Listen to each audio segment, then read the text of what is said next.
وہ بھی اپنے تئیں ٹھیک کہہ رہی تھی۔ سوشل نہ ہونے میں اور کسی کو ناپسند کرنے میں بہت فرق ہوتا ہے۔ آپ سوشل نہ بھی ہوں مگر اتنی کرٹیسی تو ہونی چاہیے کہ کسی کی بات کا جواب بھی ڈھنگ سے دے دیں، مگر اسے تو یہ بھی توفیق نہیں۔ ایسے بندے سے میں ہرگز بات چیت نہیں کر سکتا جو انتہائی روڈ ہو۔ منزل نے صاف الفاظ میں اسے منع کیا۔ میں تمہیں ملنے سے منع نہیں کر رہا، تمہیں جانا ہے تو میں تمہیں نوا کی طرف ڈراپ کر دوں گا، لیکن میں اس کے شوہر سے نہیں ملوں گا۔ پتہ نہیں کیا سوچ کر ابھی جاننے کے ہاں نوا کا رشتہ کیا۔ جن دنوں نوا کا رشتہ طے ہوا، ہنزل آفس کی جانب سے کورس کے سلسلے میں ملک سے باہر تھا، لہٰذا وہ اپنے طور پر کوئی چھان بین نہیں کروا سکا۔ جب واپس آیا تب اس کی شادی تیار تھی۔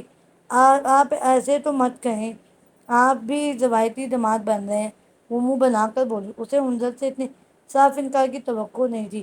بات روایتی پن دکھانے کی نہیں ہے، تم اب یہ زیادتی کر رہے ہو، ہنزل بھی برا مانتے ہوئے بولا۔ آئی نو کہ آپ ایسے نہیں ہیں، اس لیے تو آپ سے یہ کہا تھا، وہ لاڈ سے بولی۔ تمہیں اپنی بات منوانے کے سارے گن آتے ہیں۔ آخرکار وہ ہار مانتے ہوئے بولا۔ یہ مان بھی تو آپ کا ہی دیا ہوا ہے، جہاں بات منوائی جا سکے وہیں انسان بڑا بات منواتا بھی ہے۔ وہ محبت سے اسے دیکھتے ہوئے بولی۔ آج سورج کہاں سے نکلا ہے؟ کچھ زیادہ تعریفیں نہیں ہو گئی میری، یا کچھ اور بھی منوانا ہے؟ وہ اسے چھیڑنے والے انداز میں بولا۔ وہ جانتا تھا وہ سیریس ہو جائے گی، اور وہی ہوا۔ اب آپ زیادتی کر رہے ہیں، مجھے مطلب ہی کہہ رہے ہیں، یا ایک خوش آمدید وہ تیور بدلے اسے گھورنے لگی۔ مذاق کیا تھا یار، تم سے مذاق نہ کروں تو کیا اب کیا محلے کی عورتوں سے مذاق کروں؟ اس کا لہجہ ہنوز شرارتی تھا۔ جب مر جاؤں گی تب اپنے شوق پورے کر لینا۔ وہ مذاق کو انتہائی غلط جانب لے گئی۔ فروز اسٹاپ اٹ یار، وہ فوراً کتاب ایک جانب رکھتے خفگی سے اسے دیکھتے بولا۔ بہت شوق ہے محلے کی عورتوں سے پینگیں بڑھانے کی، ہر بار یہی کہتے ہیں۔ کون ہے جسے تار لیا ہے محلے میں؟ چائے کا کپ سامنے موجود ٹیبل پر رکھے وہ تو اس سے دو دو ہاتھ کرنے کو تیار کھڑی تھی۔ ہنزل کی نادیدہ گرل فرینڈ سے اس کو جیلسی ہنزل کو کہہ کر لگانے پر مجبور کر گئی۔ ارے یار کوئی نہیں ہے، معاف کرو مجھے جو تم سے مذاق کیا۔ دونوں ہاتھ جوڑنے وہ ہنستے ہوئے بولا۔ نہیں نہیں، آج بتا ہی دے، میں اس کا قصہ ختم کر کے آؤں۔ ہنزل نے بے اختیار ہنستے ہوئے اسے ساتھ لگایا۔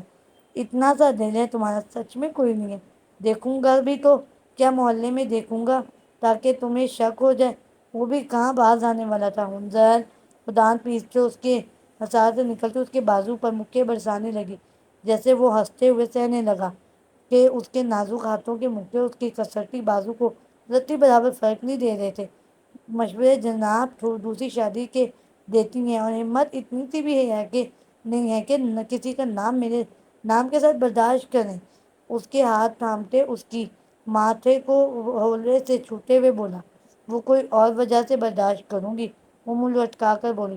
اور جب مجھے دوسری سے پیار ہو گیا پھر؟ ہنزل نے ساتھ لگا کر فروا کے گرد بازو حمائل کرتے اس سے حصار میں گویا قید کیا۔ محبت بس مجھ سے ہی کرنا، پیار بے شک اس سے کر لینا، محبت نہیں کرنا۔ اس کی منطق پر وہ مسکرائے بغیر نہ رہ سکا۔ کچھ ہی دیر میں وہ اپنی دوست کے گھر موجود تھی۔ جناب نے کیسے آج اپنے درشن کروا دیے؟ میں تو سمجھی تھی میاں کو پیاری ہو گئی، زرین محبت سے ملتے ہوئے بولی۔ بس یار کچھ کام کے سلسلے میں آئی ہوں، پہلے مجھے بتاؤ تمہارا ایک اسکینر ہوتا تھا وہ چل رہا ہے یا یونیورسٹی کے دنوں میں وہ اکثر زری کے گھر آتی تھی، حالانکہ دونوں کے سبجیکٹ الگ تھے۔ وہ MBA کر رہی تھی اور زرین سائیکیٹرسٹ بھی بن رہی تھی، مگر فیملی فرینڈ ہونے کی وجہ سے زرین سے اس کی بہت دوستی تھی، گھروں میں آنا جانا تھا۔ اس کے پاس اسکینر ہونے کی وجہ سے بھی وہ اکثر کچھ نہ کچھ اسکین کروانے اس کے گھر آتی رہتی تھی۔ ہاں جی، میری یاد کر کام کے ہی سلسلے میں آنی تھی، وہ لطیف سا طنز کرتے بولی۔ خیر بیٹھو، آج کیا اسکین کروانا ہے؟ اسے بیگ سے فائل نکالتے دیکھ کر بولی۔ اسکین بھی کروانا ہے اور تم سے یہ کیس ڈسکس بھی کرنا ہے، وہ اسے وضاحت دیتے بولی۔ دکھاؤ، ایک منٹ میں چائے کا کہہ آؤں پھر دیکھتی ہوں۔ وہ اٹھنے لگی جب نوا نے اس کا ہاتھ تھام کر روکا۔ آج نہیں، پھر کبھی چائے پیوں گی، بس تم اس کو دیکھو، مجھے جلدی جانا ہے۔ اسے سہولت سے منع کیا۔ اچھا کوئی تکلف نہیں کرتی، صرف چائے کا کہہ کر آتی ہوں۔ اس کی زبردستی کرنے پر آخر نوا کو خاموش ہونا پڑا۔ کچھ ہی دیر میں وہ واپس ڈرائنگ روم میں آئی، فائل ہاتھ میں لیتے ایک ایک صفحے کو پڑھا۔ یہ کس بندے کی ہے؟ آخر اسے پوچھنا پڑا۔ میرے شوہر کی۔ نوا کی بات پر وہ لمحہ بھر کو کچھ بول ہی نہ سکی۔ بس حیرت زدہ آنکھوں سے اسے بہادر لڑکی کو دیکھا۔ 1 ماہ پہلے ہی تو اس کی شادی اٹینڈ کی تھی، وہ تمہیں ٹارچر کرتا ہے؟ اگلا سوال بہت تکلیف دہ تھا۔ نواز جانتی تھی، اس لیے خود کو سارے راستے تیار کر کے رہی تھی۔ آہستہ سے سر اس بات میں لایا۔ زنی لب بیچ کے رہ گئی۔ انکل یا آنٹی گھر میں کسی کو یہ پتا ہے؟ وہ جان گئی تھی کہ دھوکہ دے کر یہ شادی کی گئی ہے۔ نہیں، اور پلیز تم بھی ابھی کسی کو کچھ مت بتانا۔ اماں کو تو اتنا اندازہ تو ہو گیا ہے کہ نوشیروہ ڈومینیٹنگ مرد ہے، مگر میں اتنی بڑی بات ابھی انہیں نہیں بتا سکی کہ ہمارے ساتھ دھوکہ ہوا ہے۔ کیا تم مجھے بتا سکتے ہو کہ یہ کون سا سائیکی ڈس آرڈر ہے کہ جس میں ایک ایسے بندے کو ٹارچر کیا جائے جس کا ایسے شخص کے ماضی سے کوئی لینا دینا نہیں؟ وہ اب کھل کر اس سے بات کر رہی تھی۔ رپورٹس کے مطابق یہ تمہارے شوہر کی اس کی منقوہ سے بے وفائی کے نتیجے میں سب ہوا، لیکن اس طرح کے ڈس آرڈرز ایک دم وقوع پذیر نہیں ہوتے۔ تمہارے شوہر یا تو سیڈسٹ ہیں یا سائیکوپیتھ۔ کیا وہ تمہارے ساتھ زیادتی کے بعد نادم ہوتا ہے؟ وہ تفصیل سے بتاتے۔ پھر سے ایک اور سوال کر گئی۔ نہیں، کبھی نہیں، ایسا نہیں لگتا ہے کہ ایسا لگتا ہے کہ اس کے نزدیک میں انسان ہی نہیں جسے تکلیف بھی ہو سکتی ہے۔ وہ بس لاپرواہ سا ہو جاتا ہے، جیسے میں اس کی زندگی میں ہوں ہی نہیں یا میری کوئی حیثیت نہیں۔ اس کی بات پر زنی نے ایک گہرا سانس لیا۔ انفیکٹ سائیکوپیٹ اور سائیڈسٹ میں یہی ایک فرق ہے، دونوں بے ضرر لوگوں کو تکلیف دیتے ہیں۔ ان کے لیے ان کی خوشی دوسروں کو تکلیف دینے میں ہوتی ہے، اور خاص کر وہ جس کا ان کے کسی سلسلے مسئلے میں کوئی تعلق نہیں ہوتا۔ سیڈسٹ عموماً اپنے اس پیک لیول سے جب باہر آتے ہیں تو دوسروں کو دی جانے والی تکلیف پر نادم ہوتے ہیں اور معذرت بھی کرتے ہیں، لیکن سائیکوپیتھ کسی کی تکلیف کو محسوس نہیں کرتے، نہ ہی وہ شرمندہ ہوتے ہیں، وہ حق سمجھ کر کرتے ہیں۔ اور اس کی منقوہ کا واقعہ اسے صرف ٹریگر کیا ہے، اس کے اندر یہ سب پہلے سے چل رہا تھا۔ عموماً ایسے لوگ بہت اگریسو اور کچھ کیسز میں اینٹی سوشل ہوتے ہیں، مگر وہ خود کو چھپا کر دوسروں کے سامنے نارمل نظر آنے کی کوشش کرتے ہیں، اور جب کوئی ان سے ان کے مسئلے کا ذکر کرتا ہے تو وہ انکاری ہو جاتے ہیں کہ ان کے ساتھ ایسا کوئی ذہنی مسئلہ ہے۔ کیا تمہارا شوہر بھی ایسے ہی ریئیکٹ کرتا ہے؟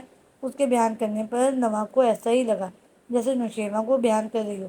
ہاں بالکل، میرے سامنے ایک ہی بار یہ بات ہوئی اور وہ تو ہتے سے اکھڑ گیا۔ تم بتاؤ اس کا کیا علاج ہے؟ اس کی بات پر ذرا چند لمحے خاموشی۔ دیکھو، سائیکوپیتھس کے لیے کوئی خاص دوائی موجود نہیں ہے۔ ہاں، ٹریٹمنٹ اور تھراپی سے وہ نارمل لائف گزار سکتے ہیں اگر ان کے ارد گرد موجود سب لوگ ایفرٹ کریں۔